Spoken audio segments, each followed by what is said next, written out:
travel rap. Yeah, it's the Travel Rap Podcast.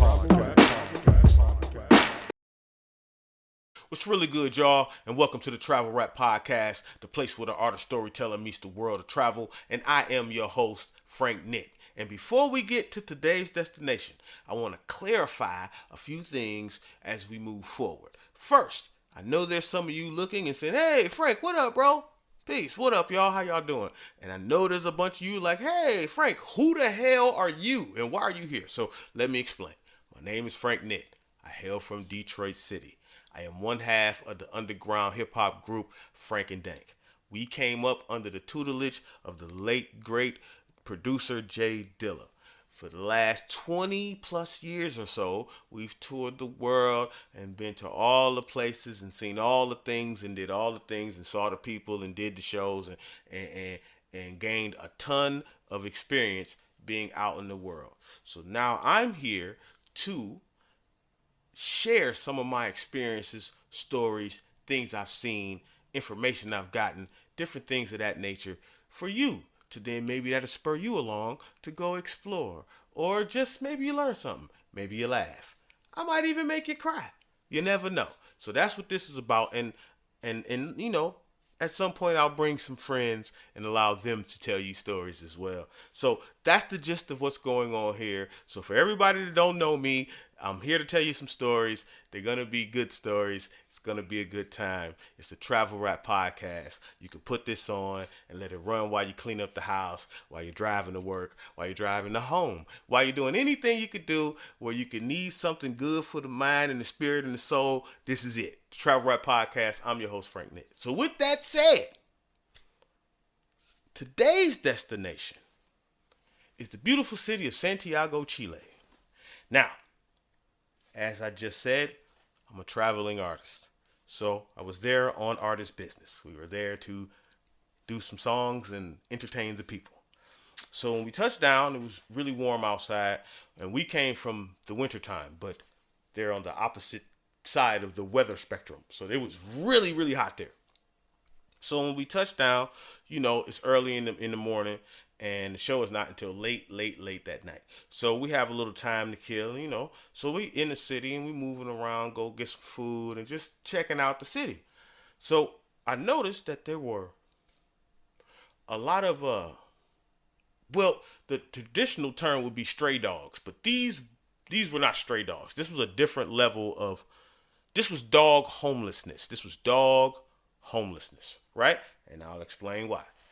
But there was a lot of stray dogs just milling around, not causing any problem. I'm used to hood stray dogs. They chase kids and scare people, and they're terrible. They get beat by they have owners, but they stray. It's weird. They get beat by them. It's like hood stray dogs, a whole nother level, right? It's a whole nother thing. This was not stray dog. This was dog homelessness. Anyway, so we in the city, going to venues, doing the different things, you know, going to stores and restaurants and eating and all. So when we're done and it's time to get in the car and go to the hotel, we leave out. We walk out of the building we're in, and it's on a major street.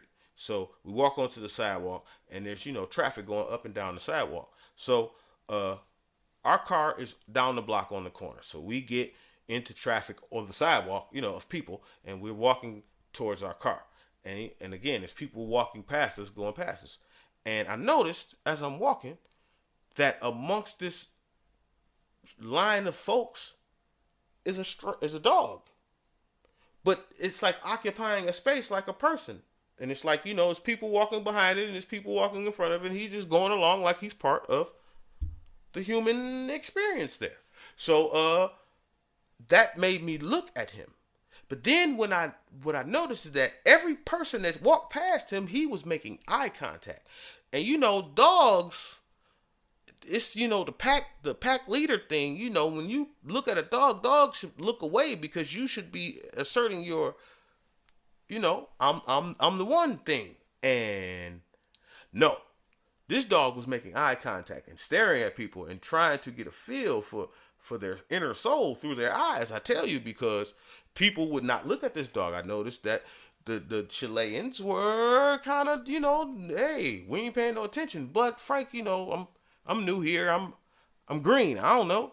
So I'm looking. I'm looking at the dog. I'm looking. And as we get closer and closer, the dog looks up and makes eye contact. When he looked me deep in my soul, And I saw it and I said, hey, little guy, like, hey, how, And so, but I'm keeping walking because I got a car to get to. So I'm going. And when I tell you, little dude jumped out that line and got behind me and was following me, right? But again, this is not hood stray dog situation, because then I'll be worried about aggression. This dog was not aggressive. It was very meek and chill and just trotting along with us. It was part of the crew all of a sudden, right? So, I ain't think nothing of it. Okay, dog, you like switching directions. Maybe you walking in circles. I don't know. So we get to the car, and the driver's at the car. He pops the door open so I can get in the car. Before I get in the car, little dog jumps around me, cuts in line. This nigga cut in line and went to get in the car. He was going with us. Now, mind you, I've never seen a dog pick a person and I'm going with you. Like, and not the person, I've seen it, but the person usually picked the dog too. I didn't pick the dog. The dog was just going with me regardless of any of what we were talking about, right? Luckily, the driver knew the deal. Get out of here, dog. Yeah. So the dog ran away. And I was just like, yo, that's crazy. This dog was going home. He was going to get a meal and a belly rub with us. And there was no ifs and buts about it. The driver had not messed it up. The dog is like, yo, I would have been in a house. But it didn't settle in. And that's not the only thing I'm telling you. So fast forward. After the show, we're outside in front of the venue. There's 2 cars. There's a car full of people. And then there's another car full of equipment with a seat for me, a seat for the promoter, and a seat for the driver to drive us. So we're all sitting there shooting it. Just talking, just back and forth. End of the night stuff, right? And so when everybody piles into the car, now let me rewind. The whole time we're outside talking and getting ready to leave, there's 2 stray dogs, homeless dogs, chilling at the front of the car. Just on the ground, laying down, super under control, no barking, no bothering people, just kind of watching the lay of the land. So when we finish talking, everybody piles into the one car. All the people pile into the other one car. And as I get ready to go to the other car to get in so I can get my ride, and we're all going to the hotel, we peace out, peace, and the driver starts the car. Fun. And when I say these dogs went from Scooby-Doo to Cujo time, demon dogs, barking, going crazy. Now, they ain't messed with nobody, but just reacting really bad. A lot of barking, a lot of nipping. So the driver starts the car, and he turns his wheel to drive away from the curb. And when I tell you it was a little dog and a big dog, the big dog ran out and bit the tire of the car. And it went flat. The tire went flat. This dog said, if we can't go, you can't go. You ain't going nowhere without me and little buddy here. And y'all gonna feed and belly rub and get us some dog beds. If not, ain't nobody leaving. I mean, I've never in my life, I've seen a dog bite some people, bite some other dogs, bite some animals. I've seen dogs bite a lot of stuff. Wood, bricks, all type. I've never seen a dog bite the tire with the intent of getting it flat. Because once it started going flat, he left it alone. So now we have to stop. The driver of the car with the flat tire calls another car. The car comes, they transfer the people, but luckily they did it out in the street. Transfer the people, so the dogs is just there and they barking and they going crazy when the people is. Soon as we start to drive off, the dog begins to chase the car. The driver knows the deal. He's speeding. He's doing 50. The dog's right at the rear bumper, full gallop down the street. It was like Rocky when he ran up the steps and the kids was running behind him. These dogs right behind us, 40 miles an hour. The only thing to say is the driver blew through a light and the cars came and they had to stop or they was going to die. I cannot make this up. The homeless dog situation there is serious. Don't believe me? I got more to tell you. Fast forward to the next day. We're on our way back to America. We go to the airport. Again, it's really warm outside. So the line from inside the airport where you check your bags and, go through the terminal, whatever, comes outside, snakes outside. So when we pull up and get out with our bags, we stand in the line outside. Now I'm chilling, and I see a few little dogs moving around, but we at an airport. So I'm assuming these dogs have people. I actually see a dog sitting. It's, 7, 8, 10 people in front of me sitting next to a couple.